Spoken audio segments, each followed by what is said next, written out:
കുവൈറ്റിൽ നീണ്ട ഇടവേളയ്ക്ക് ശേഷം വിസിറ്റിംഗ് വിസ അനുവദിച്ചു തുടങ്ങി. ചില നിബന്ധനകളുടെ അടിസ്ഥാനത്തിലാണ് വിസ അനുവദിക്കുന്നത്. കുവൈറ്റിലേക്കുള്ള വിസിറ്റ് വിസ അപേക്ഷ സ്വീകരിക്കാൻ തുടങ്ങിയതോടുകൂടി 1000-ൽ പരം പ്രവാസികൾ റെസിഡൻസി അഫയേഴ്സ് ഡിപ്പാർട്ട്മെന്റിലേക്ക് ഒഴുകിയെത്തി. കുടുംബങ്ങൾക്കുള്ള visit visa pre booking Meta platform appointment ചെയ്യാത്തതിനാൽ പലരെയും തിരിച്ചയച്ചു. പ്രവാസികളിൽ നിന്നുള്ള വിസിറ്റ് വിസ അപേക്ഷകൾ സ്വീകരിക്കുന്ന ആദ്യ ദിവസം തന്നെ കൂടുതൽ വിശദാംശങ്ങൾ ആവശ്യമായി വന്നതിനാൽ മെറ്റാ പ്ലാറ്റ്ഫോമിൽ വഴി മുൻകൂർ ബുക്കിംഗ് നടത്തേണ്ടതുണ്ടെന്ന് ഔദ്യോഗിക വൃത്തങ്ങൾ വ്യക്തമാക്കി.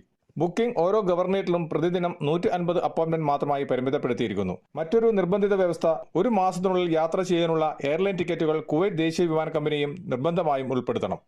ഫാമിലി വിസ, വിസിറ്റ് വിസയ്ക്ക് 1 മാസവും ടൂറിസ്റ്റ് വിസയ്ക്ക് 3 മാസവുമാണ് സാധുത. രണ്ടും കാലപരിധി നീട്ടാവുന്നതല്ല. പ്രായപരിധിയിൽ പ്രത്യേക മാനദണ്ഡങ്ങളില്ല. വിസ ലഭിച്ച് 1 മാസത്തിനകം സന്ദർശകർ കുവൈറ്റിലെത്തണം. ആരെങ്കിലും താമസ കാലയളവ് ലംഘിക്കുകയാണെങ്കിൽ സന്ദർശകനും സ്പോൺസറും ബ്ലാക്ക് ലിസ്റ്റ് ചെയ്യപ്പെടുന്നതായിരിക്കും. ഭാര്യ, കുട്ടികൾ, രക്ഷിതാക്കൾ എന്നിവരെ കൊണ്ടുവരുന്നതിന് അപേക്ഷകന്റെ വർക്ക് പെർമിറ്റിലെ ശമ്പളം 400 KD കുറവാകരുത്. കൂടാതെ ബാക്കിയുള്ള ബന്ധുക്കൾക്ക് സന്ദർശന വിസയ്ക്ക് അപേക്ഷിക്കാൻ അപേക്ഷകന്റെ ശമ്പളം 800 KD കുറയരുത്. കുവൈറ്റിൽ നിന്നും കേരള വിഷന് വേണ്ടി IV സുനേഷ്, വെങ്ങര.